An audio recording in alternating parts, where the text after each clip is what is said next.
berawal dari sifat wajib dulu, ada 4. Disingkat dengan bahasa staf biar gampang. Sifat wajib Rasul tuh staf namanya, biar gampang. Jadi orang hidup kalau pengen sukses kudu punya staf gitu. Orang hidup kalau pengen bahagia kudu punya staf.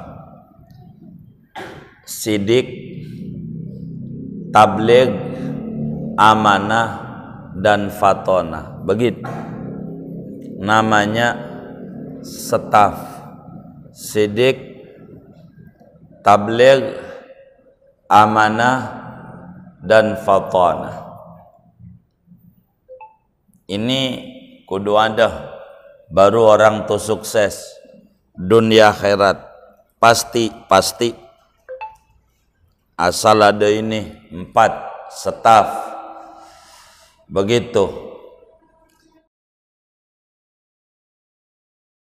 Warahmatullahi wabarakatuh. Bismillahirrahmanirrahim.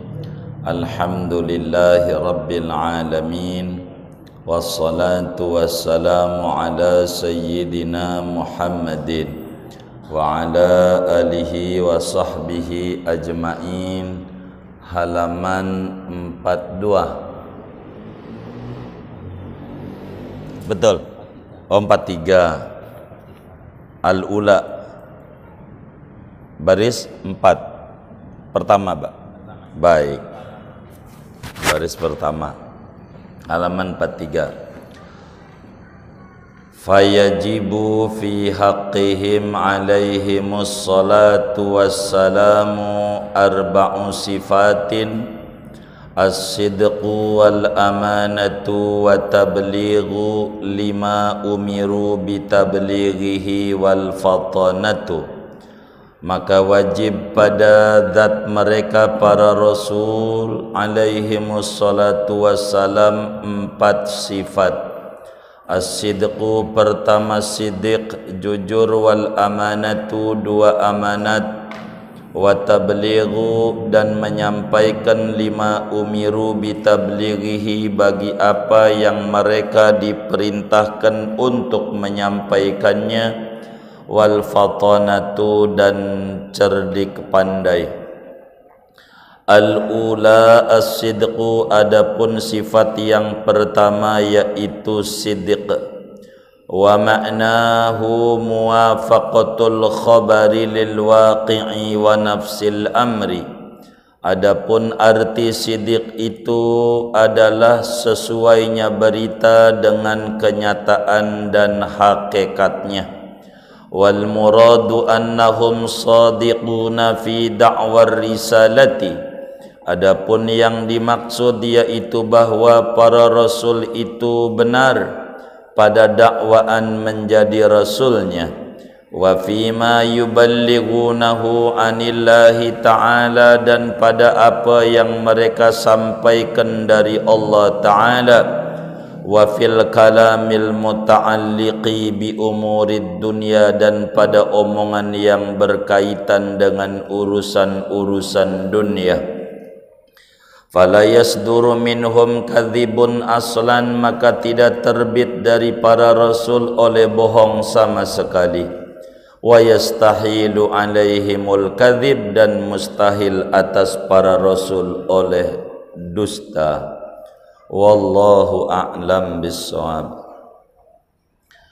Saudara-saudara sekalian, seorang yang mukallaf, yang umurnya 15 tahun ke atas, akalnya sehat, mengimani kepada Allah Subhanahu wa ta'ala dengan keimanan yang benar.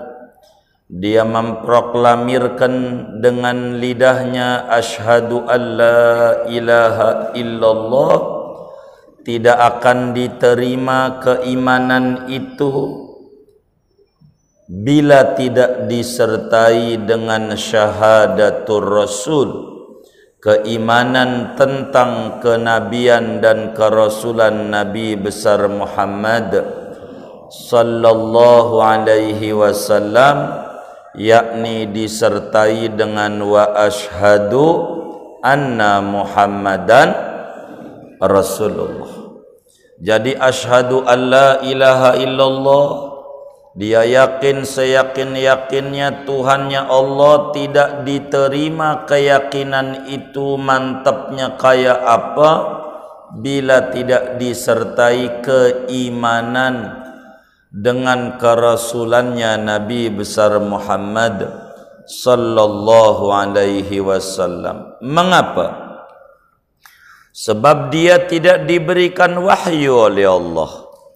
Wahyu itu turun kepada Nabi dan Rasul. Maka dari mana dia beriman dengan keimanan yang benar bila tidak dia beriman kepada adanya dan kerasulannya Nabi besar Muhammad sallallahu alaihi wasallam.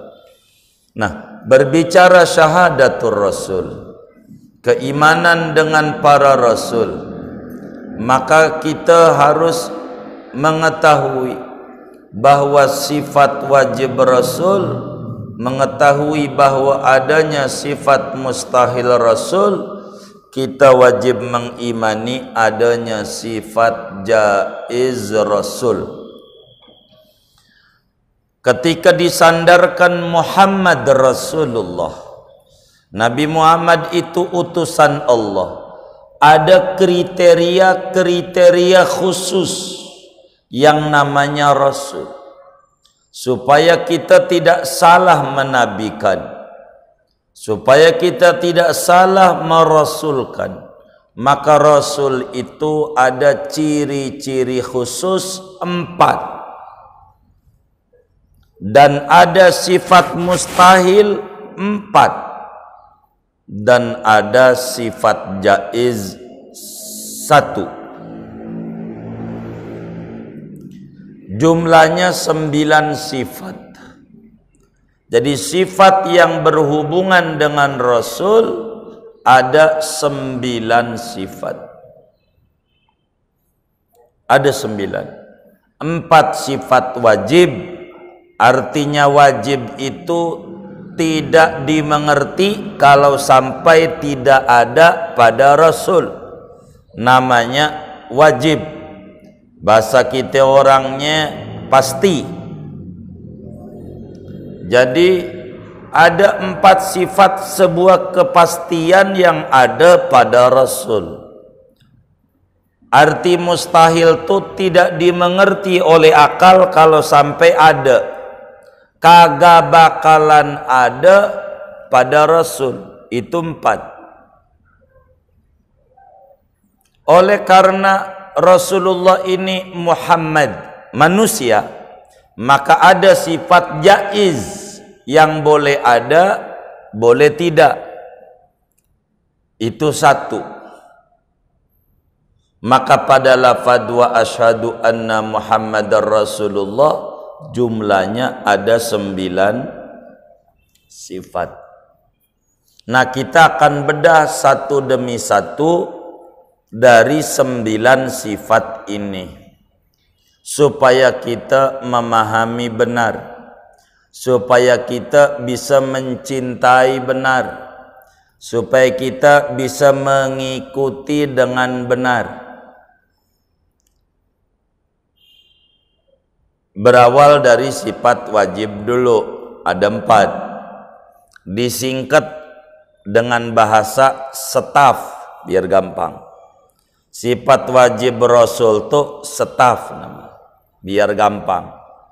Jadi orang hidup kalau pengen sukses kudu punya staf gitu.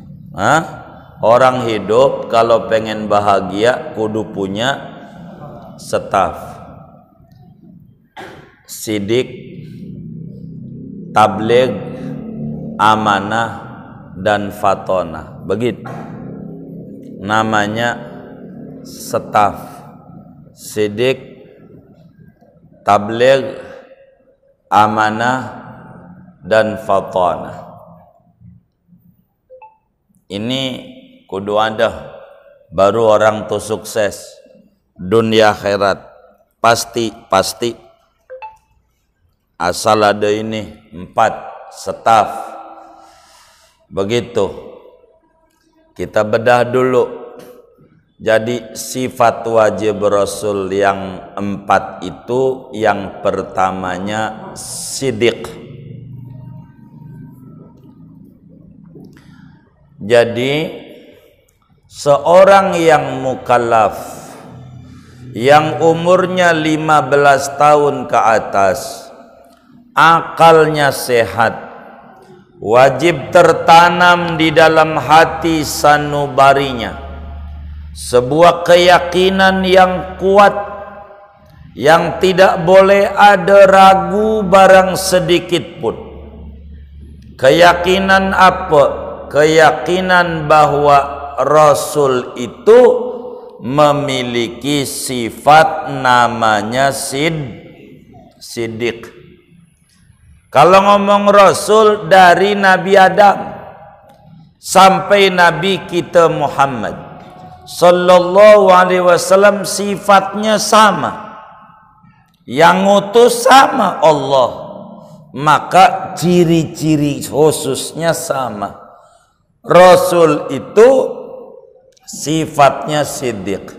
Kita kudu yakin di dalam hati sanubari kita, keyakinan yang mantap bahwa Rasul itu punya sifat namanya siddiq. Apa tuh siddiq itu? Siddiq itu berita yang disampaikan sama persis dengan kenyataan. Apa yang diomongin sama dengan kenyataan, namanya siddiq. Apa yang diberitain, apa yang didongengin, apa yang diceritain sesuai dengan bukti dan kenyataan, itu namanya disebut siddiq.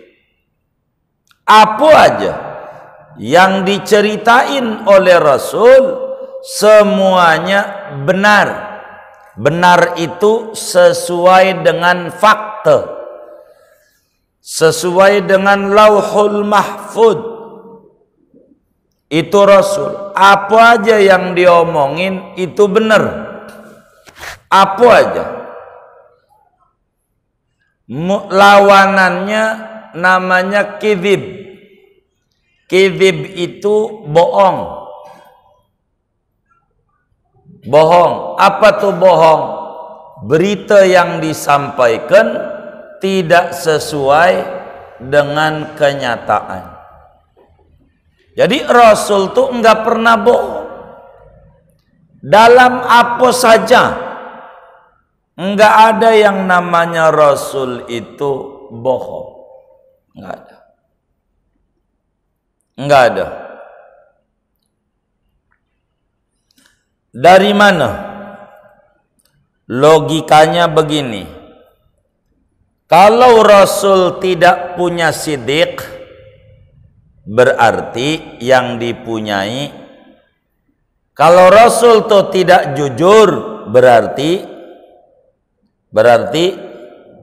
kalau Rasul tidak jujur berarti bohong. Sebab enggak ada alternatif lain antara bohong dan jujur. Kalau dikata jujur tidak bohong, kalau dikata bohong tidak jujur. Begitu. Jadi andai Rasul itu tidak jujur berarti bohong. Andai Rasul itu bohong, maka Quran juga bohong. Kalau Quran itu bohong, yang nurunin Quran kepada Rasul juga bohong. Dan mustahil Allah bohong. Begitu. Kenapa begitu? Sebab Rasul ini adalah wakil Tuhan di muka bumi. untuk kita ibadah benar, untuk kita bermuamalah benar, bergaul benar, maka dia memiliki sifat siddiq, enggak pernah bohong. Pada apa nih? Disingkat pada 3 perkara. Jujur. Pertama, pada pengakuan dirinya sebagai Rasulullah, enggak bohong. Dirinya mengaku sebagai Rasulullah itu enggak bohong, sebab sifatnya siddiq. 2, pada berita-berita yang disampaikan kepada manusia dari Allah itu juga jujur, benar. Apa saja yang diberitakan oleh para rasul kepada kita umat manusia dari Allah, semuanya benar adanya. Yakini, enak atau tidak enak, itu semua benar. Ketiga, pada urusan-urusan dunia itu juga benar. Rasul enggak makan lapar, benar. Rasul enggak minum haus, benar. Rasul menikah, benar. Begitu. Rasul tidur, benar. Apa aja urusan dunia, urusan. Jadi yang namanya Rasul sifatnya siddiq, enggak pernah bohong, baik sebelum jadi Rasul maupun sesudah jadi Rasul, semuanya benar. Itu Rasul.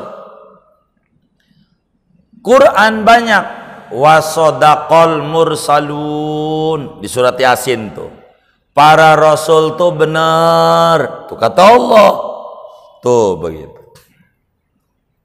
benar, ndak ada bohong. Apa aja yang disampaikan, hatta dalam masalah canda-candaannya Rasul semuanya benar. Kalau kita canda mau ngarang-ngarang bisa aja, Rasul ndak ada, candanya aja benar, candanya. Ada seorang perempuan muji-muji lakinya, kata dia, laki gua mau ganteng, hidungnya mancung, kulitnya putih, udah dipuji banget itu lakinya. Dia muji lakinya sama perempuan lain, artinya ngobrol seturu-turu perempuan, begitu bagus begitu, daripada perempuan tuh nyela lakinya, geblek banget laki gue, begitu. Itu kan parah kayak begitu. Ini lagi muji-muji lakinya, laki saya ganteng, laki saya begini. Nabi lewat, Nabi bilang ketika orang muji berlebihan, maka kata Nabi, saya tahu laki ente. Kata Nabi sama dia, laki ente kan matanya ada putih-putihnya. Kagak ada Nabi. Laki saya itu sempurna. Karena dia faham Nabi itu nggak pernah bohong, dia pulang buru-buru. Lakinya lagi tiduran, lakinya. Kemudian matanya diginiin, begitu. Kata lakinya, apaan sih? Begitu. Lah bang begini, kata Nabi, abang tuh matanya ada putih-putihnya. Bego lo, kalau hitam semua gak lihat. Kata lakinya. Muak juga orang mau matanya ada apanya? Putih-putihnya. Oh iya, bener juga Nabi. Emang Nabi mau biar kata canda, bener, ndak ada bohong. Tuh Nabi begitu. Nabi itu kata Nabi, mata laki ente aneh tahu, matanya ada putih-putihnya. Dipikir sama dia matanya itu pecah begitu, kena masalah. Pikir dia. Lakinya paham wong Nabi nggak pernah bohong. Maka pas pulang lakinya lagi tiduran digini-giniin. Apaan kata? Kata Nabi, abang nih matanya ada putih-putihnya. Dia bilang kata lakinya, bego lo. Emang juga semua orang mau matanya nggak hitam semua. Pasti semua orang matanya ada apa? Ada putihnya. Oh iya ya, begitu. Emang Nabi mah enggak pernah bohong. Tuh begitu. Enggak bohong, candanya. Itu canda padahal. Ada lagi sahabat sama Nabi. Kata sahabat Nabi, dia mulu yang dibonceng, kan ada aja yang ngiri itu. Kan biasa itu. Murid ngiri sama guru. Begitu. Ini kan enggak bener ini. Yang kayak begini. Siapa? Kata dia, saya Nabi pengen diponceng lah di onta. Nabi tuh kan kendaraan, kan zaman dulu onta kendaraannya. Begitu. Onta nih, tahu onta enggak? Tahu. Itu onta kakinya 4. Tapi hasil penelitiannya onta ini tidak mengandung kolesterol. Itu hasil penelitian dari berbagai penelitian. Jadi ketika ditanya mengandung apa? Mengandung anaknya. Mengandung apa? Anaknya ya. Iya, dari dulu ya. Ini dia bilang Nabi, boncenglah saya di unta kayak yang lain-lain. Ini orang badannya gede. Ustadz Bahak kurus. Ini orang badannya gede. Kata Nabi, buat ente nanti saya bakal naikin anak unta. Kata Nabi, baik, besok buat ente nanti naikin anak unta. Dia protes sama Nabi. Ya Rasulullah, badan saya kayak begini anak unta. Insyaallah kuat. Begitu. Lalu kemudian pas besok tuh unta gede banget yang dibawa sama Nabi. Gede, orang badannya gede, tinggi, gede.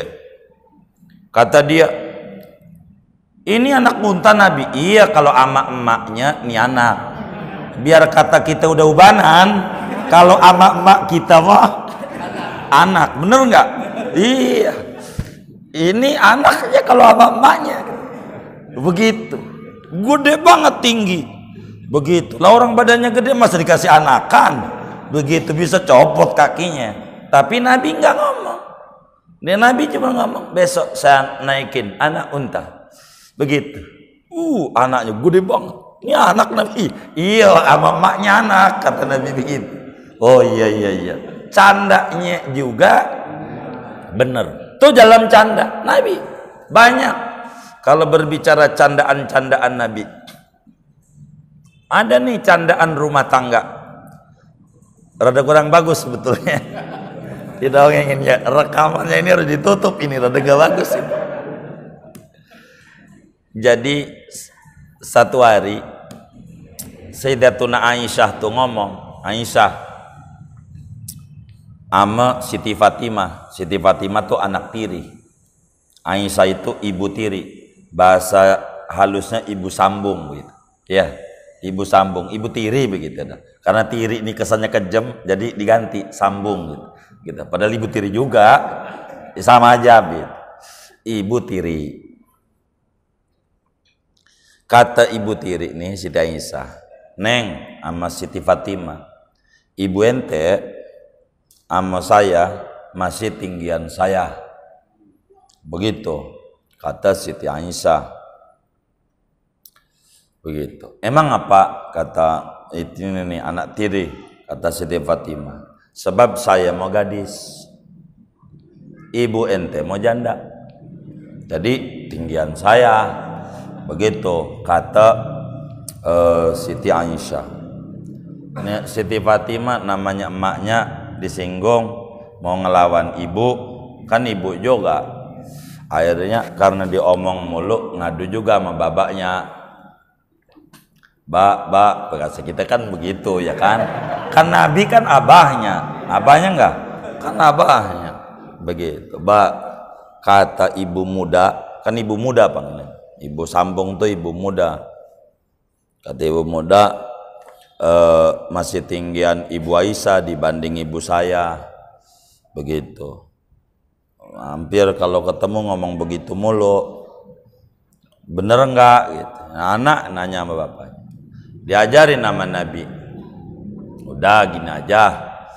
Kalau nanti ngomong kamu jawab begini. Gitu. Jadi tuh cara menghibur anak.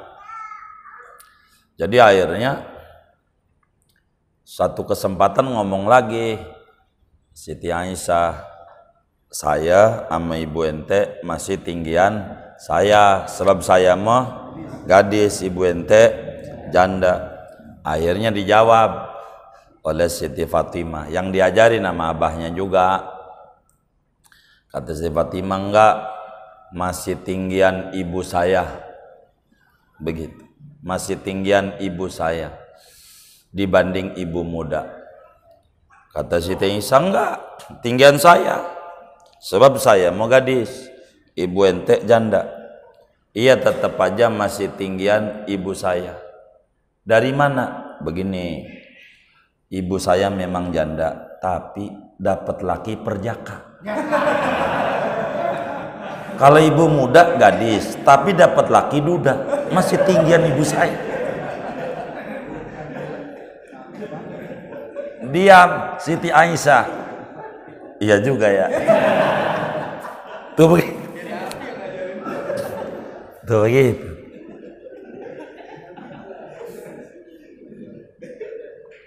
Ini namanya pernak-pernik rumah tangga Rasulullah. Sallu ala Nabi.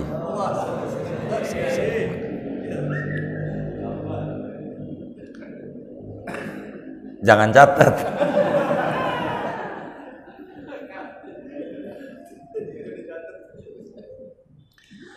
Kemudian satu hari, ini sering diceramain kalau kiai-kiai maulid tuh, sering ceramain. Itu ada seorang sudah tua renta badannya, nenek-nenek orang sedih. Jadi namanya orang udah nenek, badan bisa dilihat. Ini kalau udah nenek, kaya raya. Jadi nenek-nenek nih udah tua, udah jalan pakai tongkat. Orang sebut kaya raya. Kenapa disebut kaya raya? Sebab rambutnya sudah mengandung perak. Itu rambutnya. Jadi kalau rambutnya itu mengandung perak tuh kaya. Begitu. Belum lagi tulangnya. Jadi tulangnya sudah mengandung kapur. Tulangnya. Jadi ini kaya raya. Pengapuran. Begitu. Jantungnya sudah mengandung besi. Jadi udah ada cincinnya. Begitu. Kaya. Begitu. Kaya. Orang giginya udah mengandung emas. Jadi emang ini semuanya kandungannya kaya. Begitu. Jadi sampai kemudian badannya itu sudah memiliki pabrik gula. Gitu. Pabrik gula. Jadi udah kena gula. Iya, komplit. Emang ini udah tua renta. Udah luar biasa. Begitu. Udah tua renta. Begitu. Badannya zaman dulu tuh belum ada namanya mesin cuci. Kalau nyuci tuh pakai gilisan namanya. Begitu, Gilisan. Iya, jadi badannya itu udah kayak gilesan. Iya, tulang sama kulit ya. Ini nih. Nenek-nenek nih. Iya. Tahu gilesan? Iya tuh yang buat gini-gini nih. Iya, udah kelihatan tuh tulangnya itu. Dia datang pagi-pagi menjelang siang ke rumah Sayyidatuna Aisyah radhiyallahu anha mencari Rasulullah SAW. Lalu Rasul tidak ada, sedang mengajar. Tuh nenek tuh datang, ya udah kayak begitu, nggak ada yang diharapin. Kalau udah kayak begitu tuh, nggak ada. Mau pengen motor sulit, pengen mobil sulit, udah nggak ada harapan. Kalau kita sudah kayak begitu tuh, yang di otak kita pengen apa? Surga. Iya, udah nggak ada lagi apa lagi yang mau diharapin. Udah kayak begitu. Maka dia datang ke rumah Rasulullah, nggak ada Sayyidatuna Aisyah. Neng, lakimu ada? Nggak ada, lagi taklim, lagi dakwah. Ada apa nyainya? Nyai ini pengen didoain biar nyai ini bisa masuk surga. Begitu. Oh iya, tunggu aja nyai. Bentar lagi juga waktunya pulang. Maka kemudian baginda Rasul SAW pulang. Nah, ketemu nyai. Begitu, nyai. Jadi si Aisyah ke dalam. Nyai duduk di depan. Lagi ke dalam. Mau ngambil minum buat nyai. Nabi pulang, jadi nyai ini ketemu Nabi. Lalu kemudian kata Nabi habis salam, ada apa nyai? Dia bilang, ya Rasulullah, ud'uli li an adkhulal jannah. Doain saya biar saya ini masuk surga. Kata Nabi, waduh, di surga nggak ada nenek-nenek.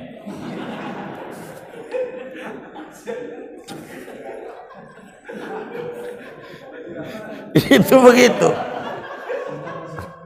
Maka kemudian itu Nabi masuk rumah, masuk rumah habis ngomong gitu.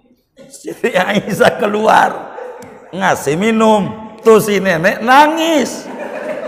Waduh, nangis. Ya Nabi masuk. Begitu. Mau ngasih minum, lalu kemudian lihat nenek nangis. Kenapa, Nek? Aduh, orang kayak model saya ya. Saya masuk neraka ini. Begitu. Masuk neraka. Dia nangis depan. Nabi masuk ke dalam, copot baju, habis ngajar jubahnya. Lalu kemudian Siti Aisyah nyamperin Nabi habis ngasih minum. Nabi, itu nenek-nenek nangis. Begitu, dia ngomong apa? Begitu. Memang Nabi ngomong apa? Ya nenek itu kan minta masuk surga, Nabi doain. Diapain? Kata Nabi. Ya saya bilang di surga nggak ada nenek-nenek. Siap itu. Maka kemudian, waduh, kesinggung tuh nenek-nenek, kata Nabi. Iya. Kata Siti Aisyah, udah saya lipur, dia nggak mau juga. Saya ngomong, saya mau bukan Rasul. Kata itunya, nyai, kau yang harus keluar. Akhirnya Nabi usap, Nek, begini. Jadi bukan berarti nenek masuk neraka. Kan saya bilang di surga nggak ada nenek-nenek. Jadi nenek ini nanti masuk surga, tapi bakal jadi gadis lagi. Perawan tinting cakep. Begitu. Oh begitu. Iya, sebab di surga nggak ada yang jelek-jelek tuh nggak ada. Begitu. Nabi mah walaupun canda bener. Kata Nabi di surga kagak ada nenek-nenek. Enggak ngomong ente kagak masuk surga, kagak. Itu perasaan dianya aja masuk neraka. Neneknya aja kesinggung diri. Nabi kan ngomong di surga enggak ada nenek-nenek. Bukan berarti itu nenek kagak bakalan masuk. Bukan. Sebab orang kalau udah masuk surga, biar kata kita udah nenek kakek-kakek, bakal gagah lagi. Sebab di surga udah cakep-cakep, enggak ada. Begitu. Semuanya jadi muda semua. Kalau masuk surga tuh, rata ahli surga tuh umurnya 30 tahunan. Gagah mas. Nggak ada. Jadi walaupun dalam canda, yang namanya Nabi tidak pernah bohong. Nabi Ibrahim begitu. Nabi Ibrahim. Jadi waktu Raja Namrud itu marah-marah sama Nabi Ibrahim karena mengajak bertauhid yang benar, menyembah Allah. Akhirnya kemudian dikumpulin orang-orang untuk mengadakan pesta raja. Lalu kemudian Nabi Ibrahim enggak datang. Dia pura-pura sakit, meriang, badannya demam, begitu. Kalau sekarang bisa dituduh corona, kalau sekarang begitu ya. Tapi kemudian itu Nabi Ibrahim keluar menuju rumah ibadah, tempat peribadatan mereka. Itu patung-patung semuanya dibuntungin palanya. Ada 100 lebih patung itu, semuanya dibuntungin. Ama Nabi Ibrahim dikampakin, kuampak. Yang kecil-kecil, cuman yang gede enggak. Jadi akhirnya habis ngampakin patung-patung itu, kampaknya ditaruh di leher yang gede. Di lehernya nih, patung yang paling gedenya tuh ditaruh, tinggal. Kemudian itu habis pesta, ada yang masuk rumah ibadatnya mereka, gerejanya. Lalu dilihat pada buntung Tuhan-Tuhan mereka, palanya misah. Wah, ini ada yang nggak bener ini, begitu. Ada yang nggak bener, nggak ada lain ini. Ibrahim nih ulah-ulahnya ini. Lapor sama raja. Kata raja, ini Ibrahim ini nggak ada, karena dulu nggak ada CCTV, jadi kan kira-kira Ibrahim ini, Ibrahim. Maka kemudian dipanggil Nabi Ibrahim. Itu Quran. Ini bahasa Al-Quran. Dikata, a'anta fa'alta hadza bi alihatina ya Ibrahim. Kata Raja Namrud, ini ulahmu Ibrahim nih, pasti kamu. Begitu, yang ngancurin nih Tuhan saya ini pada buntung palanya, kamu yang ngerjain. Bahasa Nabi Ibrahim dalam bahasa Arab, bal fa'alahu kabiruhum hadza. Kata Nabi Ibrahim, bahkan yang ngerjain, buntungin yang gedenya ini. Begitu kata Nabi Ibrahim. Bahkan yang ngancurin yang gedenya ini. Maka pikir aja, yang ngancurin yang gede ini, pikir aja. Maka raja langsung ngomong, ini kagak bisa jalan, ngomong kagak bisa, jalan gak bisa, mana mungkin ngancurin. Biar kata kampaknya ada di atas, kagak bisa jalan. Kata raja, kagak bisa. Biar kata saya lihat tuh kampaknya di atasnya, di lehernya, kagak bisa jalan. Nabi Ibrahim enak jawab, ngapa nyembah sama yang kagak denger, yang kagak lihat, jalan kagak bisa. Nyembah yang kayak begitu, itu yang buat lebih hebatan yang buat, mendingan nyembah yang buat aja. Boleh mikir, bener juga ya Ibrahim. Tuh, tauhidnya lagi didandani. Dikata Nabi Ibrahim ngomong begitu bohong, enggak. Nabi Ibrahim kan ngomong gini, bahkan yang ngerjain yang gede ini. Nabi Ibrahim enggak bohong. Kata Nabi Ibrahim maksudnya bahkan yang ngerjain, maksudnya Ibrahim yang ngerjain. Adapun yang patung gedenya ini, begitu maksud Ibrahim. patung yang gede ini, yang ngancurin mah Ibrahim. Cuma raja kagak paham kalimatnya. Dikata yang ngancurin yang gede ini, bukan gitu kan. Ditanya, apakah ente yang ngancurin? Bahkan yang ngancurin yang gede ini, kata Ibrahim. Dikata yang ngancurin yang gede, kata raja, ini kagak bisa lihat, jalan gak bisa, pegang aja kagak bisa, biar kata kampaknya ada di leher. Begitu. Maka kata Ibrahim, nyembah yang kayak begitu masih hebatan si Nyoman yang buat, sama Putu sama I gede kan yang buat begitu gitu. Nyembah dia aja, ngapa, itu kan buatan dia begitu. Jadi mulai itu orang-orang, oh iya jangan nyembah makhluk, banyak yang bertauhid. Cuma raja nggak terima, enggak, ente mah buatan ente aja ini.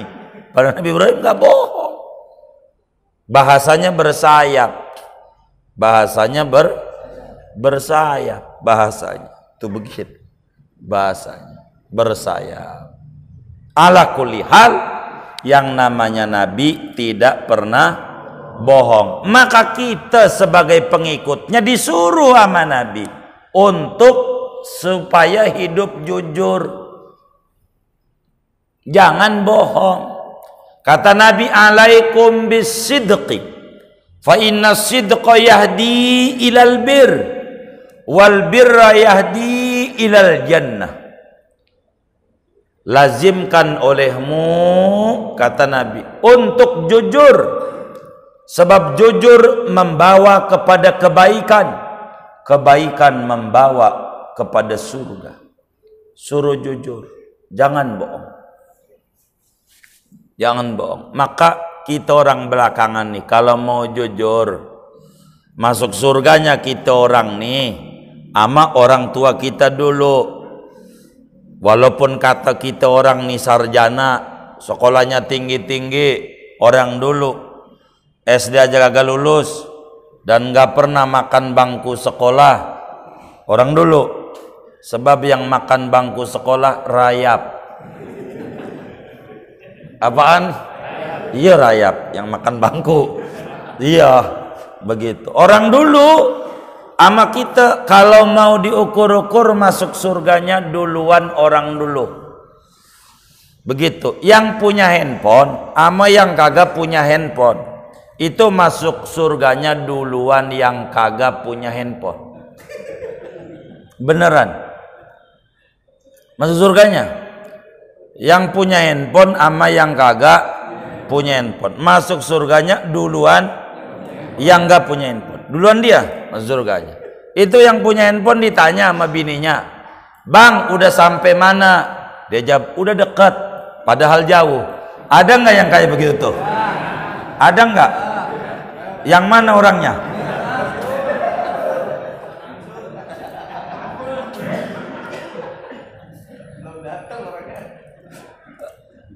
Bohong nggak tuh? Tuh bohong.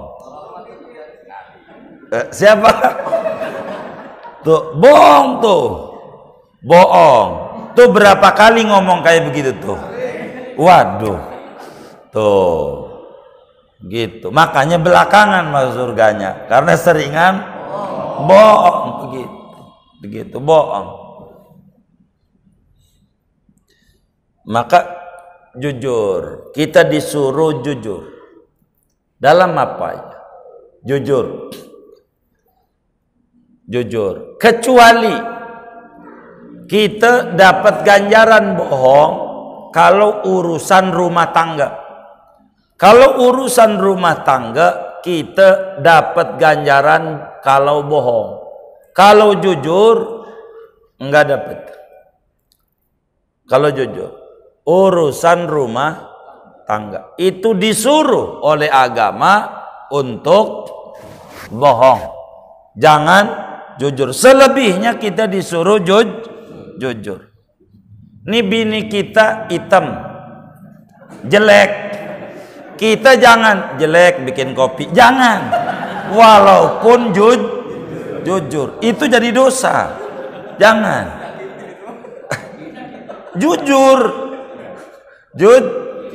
Jangan itu. Gitu. Iya. Jangan gitu. Neng manis, bikin kopi. Begitu. Walaupun pahit sebenarnya. Itu bohong, tapi dapat ganjaran. Begitu. Begitu juga bini kita bikin masakan. Kata dia, "Bang, ini Neng bikin menu baru dari habis baca dari majalah Kartini." Begitu. Udah baca nih. Jadi menu baru, cobain Bang, cobain. Begitu. Lalu kita cobain. Ini kita harus bagus ngomongnya. Gimana Bang menu baru ini rasanya? Kita jangan bilang asin banget. Jangan. Walaupun jujur. Sebab ini jadi ribut. Kita bilang nikmat. Begitu. Bohong nggak? Bohong nggak? Dapat ganjaran. Dapat ganjaran. Begitu. Disuruh tuh. Nikmat banget. Begitu. Itu dapat ganjaran. Walaupun ngomong nikmat ini sebetulnya bohong. Udah belum?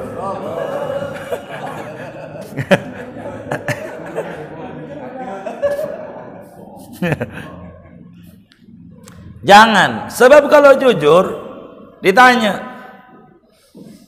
bagaimana Bang rasa menu baru? Asin banget. Lo mau Bang jadi laki geblek banget. Gua mah udah nyuci ya, mong nyuci, ke pasar, nyapu, masak. Lo mau timbang ngegares doang, nyelak mulu sama bini. Coba. Padahal kita disuruh jujur.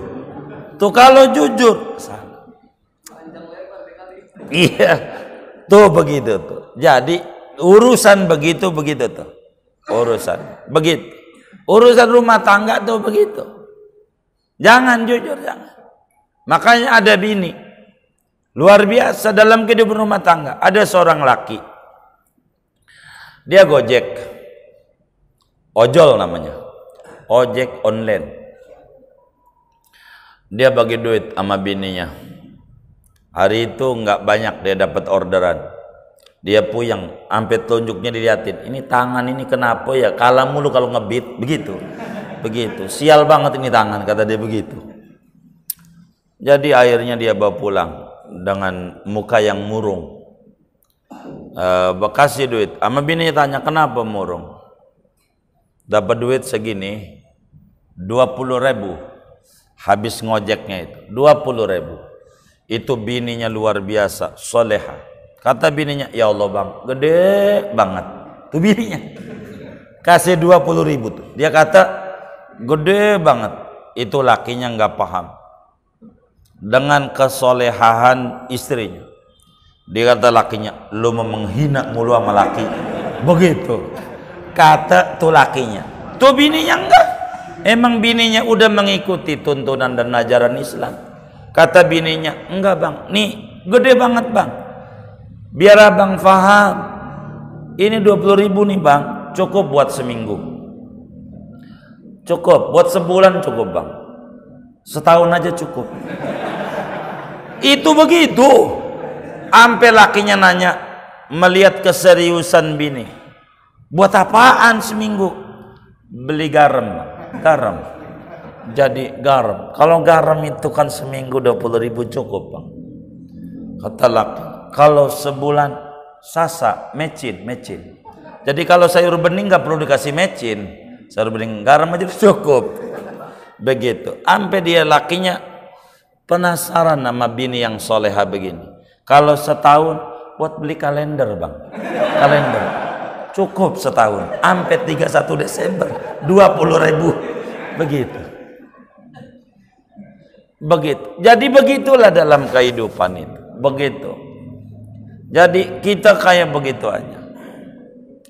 Jadi walaupun bini kita ini dia masak baru, pengennya dipuji. Salah aja pengen dipuji, susah. Kalau nggak dipuji, salah mulu. Begitulah dalamnya. Tapi kehidupan ini kita disuruh jujur dalam kehidupan. Suruh Jujur ini membawa kebahagiaan. Jujur, jangan bohong. Enggak usah. Jangan bohong. Begitu. Kalau bohong repot. Jujur aja. Makanya terakhir itu penguasa kita bilang, saudara-saudara, ini kita tidak bisa hilang corona ini dari bumi kita. Nggak bisa. Walaupun udah divaksin. Udah divaksin baru ngomong. Ini jujur ini. Walaupun udah divaksin, kagak bisa hilang. Jadi bagaimanapun pelan-pelan kita harus berdampingan dengan corona. Begitu. Tapi udah pada divaksin masalahnya. Begitu. Enggak begitu. Enggak apa-apa. Kayak begitu. Jadi emang kita harus jujur. Nggak bisa kalau nggak jujur. Biar kita selamat. Begitu. Harus jujur. Begitu. Inilah karena siddiq ini adalah sifat Rasul. Maka kita sebagai pengikutnya berupaya sekuat tenaga untuk jangan bohong. Jangan bohong. Jangan bohong. Ikan aja paham. Kalau kita mancing, bohong, enggak dikasih umpan, kagak mau. Ini orang bohong nih, bohong begitu. Ikan ngerti, begitu. Maka saya demen sama orang-orang tukang mancing, karena belajar bagus. Itu begitu, kayak begitu, itu begitu. Karena ikan paham. Kalau kagak diisi, enggak mau makan. Ini orang nih jujur, gitu. Enggak boleh. Jadi kita kudu diisi supaya dapat. Itu begitu. Maka kalau ada kotak amal Jumat tuh, jangan pura-pura merem. Begitu, pura-pura merem. Ini ndak benar ini. Iya, karena orang mancing begitu. Jadi diisi dulu umpan. Ikan paham. Oh, dia berbagi. Pasti bakal Tuhan bagi. Begitu. Kata ikan. Begitu, berbagi. Dan ikan aja paham antara pelet biasa sama keju kerap. Dia milih dia. Pinter banget itu. Itu kayak begitu. Maka kalau Jumat itu ada kotak amal, jangan merem. Itu pura-pura zikir. Ini nggak bener nih.